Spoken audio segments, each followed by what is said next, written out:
Hello viewers, আশা করি সবাই ভালো আছেন। সবাইকে স্বাগত জানাচ্ছি আজকের ভিডিওতে। সম্প্রতি বাংলাদেশ নৌবাহিনীর প্রধান বলেছেন, বাংলাদেশ নৌবাহিনীতে নতুন ড্রোন, ল্যান্ডিং ক্রাফট ট্যাঙ্কস এবং ইউটিলিটি হেলিকপ্টার যুক্ত হতে যাচ্ছে। পটুয়াখালীতে নতুন নাবিকদের পাসিং আউট প্যারেডে তিনি এইসব তথ্য জানান। তথ্যমতে বাংলাদেশ মোট 2টি ড্রোন, 3টি ল্যান্ডিং ক্রাফট ট্যাঙ্কস এবং 2টি ইউটিলিটি হেলিকপ্টার ক্রয় করবে।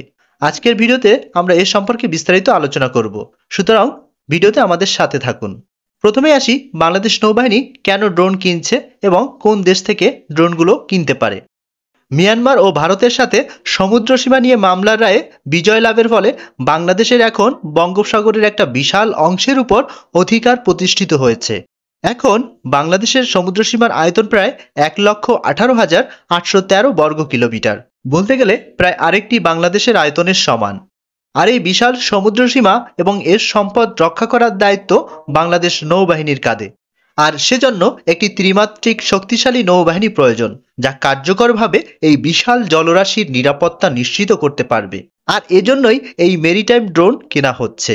যদিও বাংলাদেশের বর্তমানে 4টি মেরিটাইম পেট্রোল এয়ারক্রাফট রয়েছে, কিন্তু প্রয়োজনের তুলনায় সেগুলো অপ্রতুল। বর্তমানে ড্রোনের যুগে মেরিটাইম পেট্রোলের জন্য সবচেয়ে সাশ্রয়ী হলো আনম্যান্ড এরিয়াল ভেহিকল বা UAV. Existing maritime patrol aircraft দিয়ে সমুদ্র নজরদারি বা সার্ভেলেন্স করতে গেলে প্রতি ফ্লাইটে প্রচুর ব্যয় হয়। এছাড়া এর রক্ষণাবেক্ষণ, সার্ভিসিং সবকিছু মিলে বাংলাদেশের এই বিশাল জলসীমার নজরদারি ও নিরাপত্তা নিশ্চিতে সবচেয়ে সাশ্রয়ী ও কার্যকর হলো মেরিটাইম ড্রোন কেনা। তাই নৌবাহিনীর এই সিদ্ধান্ত অত্যন্ত যুগোপযোগী। আমেরিকা যুক্তরাজ্য, তুরস্ক, এমনকি ভারত থেকে শুরু করে এখন পৃথিবীর প্রায় প্রত্যেকটি দেশই তাদের সমুদ্রের নজরদারিতে ড্রোন ব্যবহার করছে বা ভবিষ্যতে করতে যাচ্ছে। সুতরাং আমাদের নৌবাহিনীও এক্ষেত্রে পিছিয়ে থাকবে না। এখন আসি সম্ভাব্য কোন দেশ থেকে ড্রোনগুলো কেনা হতে পারে। খুব সম্ভবত তুরস্ক থেকেই মেরিটাইম ড্রোনগুলো কেনা হবে, কারণ বাংলাদেশ ইতিমধ্যে তুরস্কের TB2 ড্রোন ব্যবহার করছে। তাই নৌবাহিনীর ড্রোনও তুরস্ক থেকেই কেনা হবে এমনটাই ধারণা করা হচ্ছে। যদিও চায়না একটি ভালো অপশন, তবে মনে হয় না বাংলাদেশ চায়না থেকে ড্রোন কিনবে, সেই সম্ভাবনা নেই বললেই চলে। এছাড়া তুরস্ক তাদের ড্রোন শিল্পকে এমন পর্যায়ে নিয়ে গেছে যে কোনো দেশের ড্রোন ক্রয়ের ক্ষেত্রে তুরস্ক অটো চয়েস। তুরস্ক থেকে ড্রোন কেনার ক্ষেত্রে বাংলাদেশ নেভির অনেকগুলো অপশন রয়েছে। একদিকে রয়েছে বাইকার কোম্পানি তৈরি করা TB2, TB3 এবং 1 ইঞ্চি ড্রোন। অন্যদিকে রয়েছে টার্কিশ অ্যারোস্পেস কোম্পানি TAI এর তৈরি করা আনকা S এবং আনকা 2 ড্রোন। যে কোনো একটি ড্রোন কিনতে পারে। তবে এত অপশনের মধ্যে বাংলাদেশ নৌবাহিনীর জন্য আদর্শ হবে টার্কিশ অ্যারোস্পেস ইন্ডাস্ট্রিজের তৈরি করা লং এন্ডুরেন্স সার্ভেইলেন্স ড্রোন আনকা 2। এটি মূলত লং এন্ডুরেন্স এবং মেরিটাইম পেট্রোলের জন্যই ডিজাইন করা হয়েছে।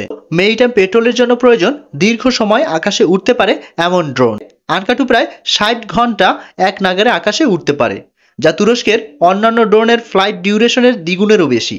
তাই এটি আমার কাছে নেভির মেরিটাইম ড্রোনের জন্য আদর্শ মনে হয়েছে।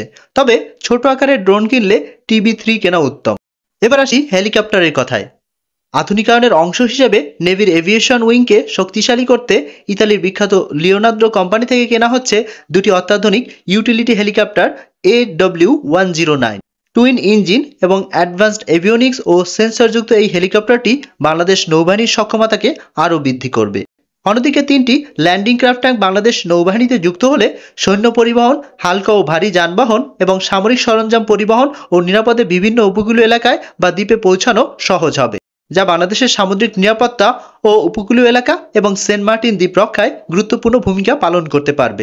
এগুলো যুক্ত হওয়ার ফলে সমুদ্রপথে চোরাচালান ও মানব পাচার রোধ এবং প্রতিবেশী ভারতের জেলেদের বাংলাদেশের জলসীমায় অবৈধভাবে ঢুকে অবাধে মাছ শিকার রোধে বাংলাদেশ নৌবাহিনী আগের থেকে আরও বেশি কার্যকর ভূমিকা পালন করতে পারবে।